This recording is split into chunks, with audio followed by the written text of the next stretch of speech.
ओम नमः शिवाय। स्वागत है आपका हरि का पंचांग चैनल पर। इस चैनल पर आप सुन रहे हैं फाल्गुन मास के महात्म्य।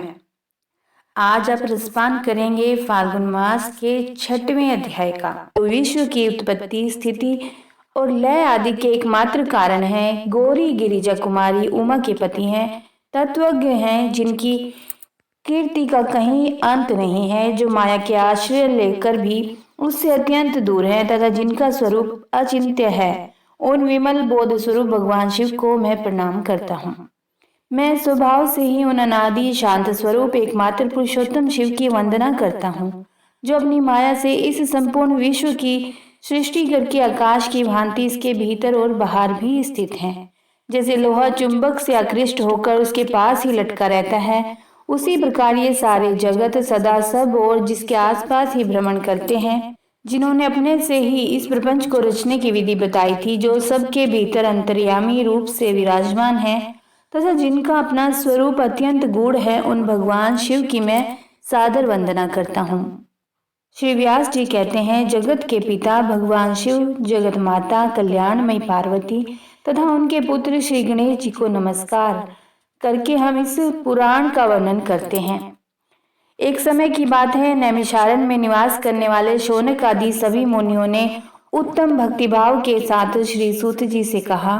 ऋषि बोले, महाभाग सूत जी, विद्वेश्वर संहिता की जो साध्य साधन खंड नामावली शुभ एवं उत्तम कथा है, उसे हम लोगों ने सुन लिया।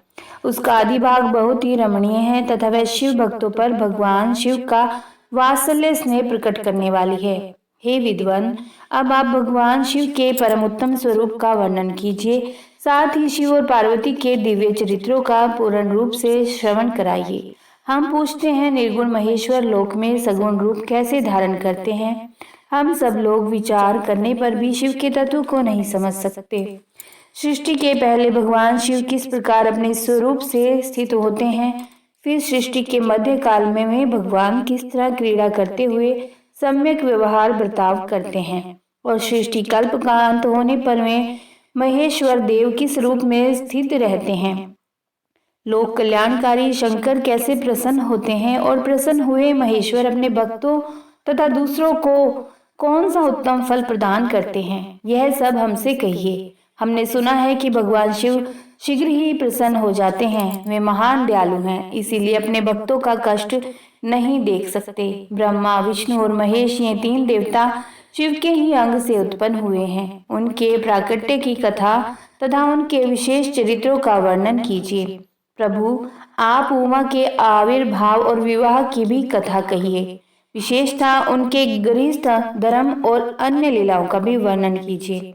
निष्पाप सूत जी, हमारे प्रश्न के उत्तर में आपको ये सब तथा दूसरी बातें भी अवश्य कहनी चाहिए। श्री सूत जी ने कहा, मुनीश्वरों, आप लोगों ने बड़ी उत्तम बात पूछी है। भगवान सदाशिव की कथा में आप लोगों की जो आंतरिक निष्ठा हुई है, इसके लिए आप धन्यवाद के पात्र हैं।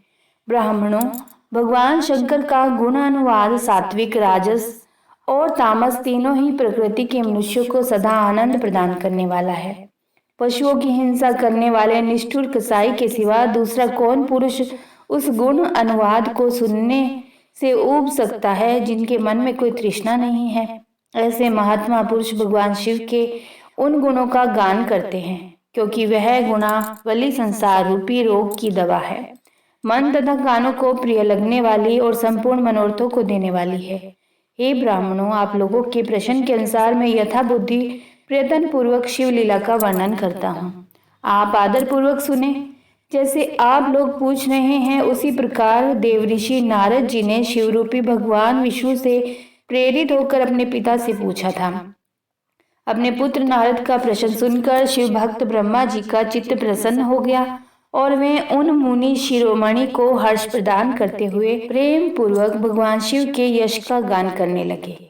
एक समय की बात है, मुनि शिरोमणि विप्रवर नारद जी ने, जो ब्रह्मा जी के पुत्र हैं, विनीत चित्त होकर तपस्या में मन लगाया। हिमालय पर्वत में कोई गुफा थी, जो बड़ी शोभा संपन्न दिखाई देती थी। उसके निकट देव नदी गंगा निरंतर वेग पूर्वक बहती थी। वहां एक महान दिव्य आश्रम था, जो नाना प्रकार की शोभा से सुशोभित था। दिव्यदर्शी नारद जी तपस्या करने के लिए उसी आश्रम में गए। उस गुफा को देखकर मुनिवर नारद जी बड़े प्रसन्न हुए और सुदीर्घ काल तक वहां तपस्या करते रहे। उनका अंतःकरण शुद्ध था।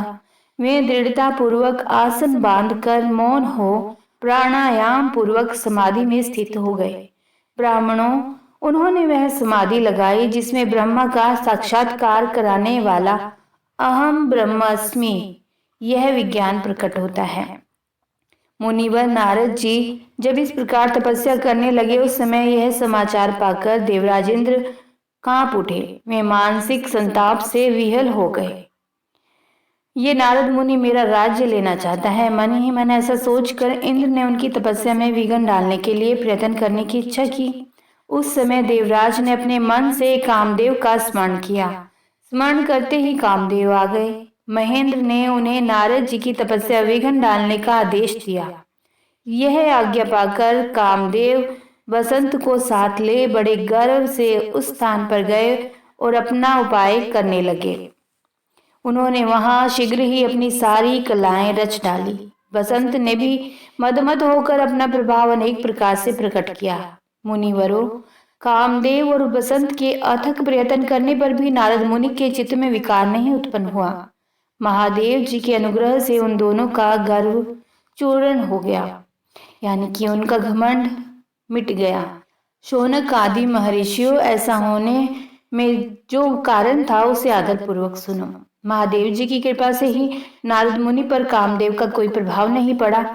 पहले उसी आश्रम में काम शत्रु भगवान शिव ने उत्तम तपस्या की थी और वहीं उन्होंने मुनियों की तपस्या का नाश करने वाले कामदेव को शीघ्र ही भस्म कर डाला था। उस समय रति ने कामदेव को पुनः जीवित करने के लिए देवताओं से प्रार्थना की। तब देवताओं ने समस्त लोकों का कल्याण करने वाले भगवान शंकर से याचना की। उनकी याचना करने पर वे बोले, देवताओं, कुछ समय व्यतीत होने के बाद कामदेव जीवित तो हो जाएंगे, परंतु यहाँ उनका कोई उपाय नहीं चल सकेगा। अमरगण, यहाँ खड़े होकर लोग चारों ओर जितनी दूर तक की भूमि को नेत्र से देख पाते हैं वहां तक कामदेव के बाणों का प्रभाव नहीं चल सकेगा, इसमें संशय नहीं है। भगवान शंकर की सुक्ति के अनुसार उस समय वहां नारद जी के प्रति कामदेव का निजी प्रभाव मिथ्या सिद्ध हुआ। वे शीघ्र ही स्वर्गलोक में इंद्र के पास लौट आए। वहां कामदेव ने अपना सारा वृतांत और मुनि का प्रभाव कह सुनाया। तत्पश्चात इंद्र की आज्ञा से बसंत के साथ अपने स्थान को लौट गए।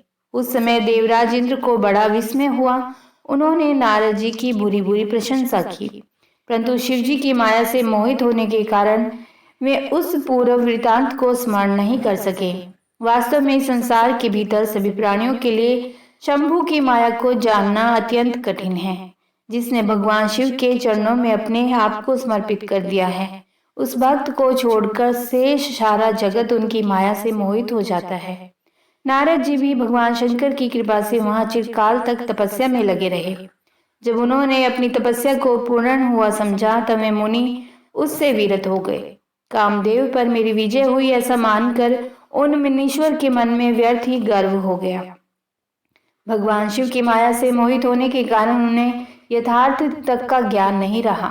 वे यह नहीं समझ सके कि कामदेव के पराजित होने में भगवान शंकर का प्रभाव ही कारण है।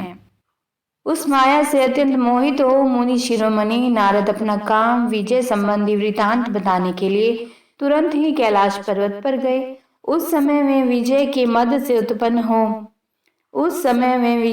मद से उन्मत्त हो रहे थे। वहां रुद्रदेव को नमस्कार करके गर्व से भरे हुए मुनि ने अपने आप को महात्मा मानकर तथा अपने ही प्रभाव से कामदेव पर अपनी विजय हुई समझकर उनसे सारा वृतांत कह सुनाया। वह सब सुनकर भक्तवत्सल भगवान शंकर ने नारद जी से, जो कि अपनी ही माया से मोहित होने के कारण काम विजय के यथार्थ कारण को नहीं जानते थे और अपने विवेक को भी खो बैठे थे, उनसे कहा।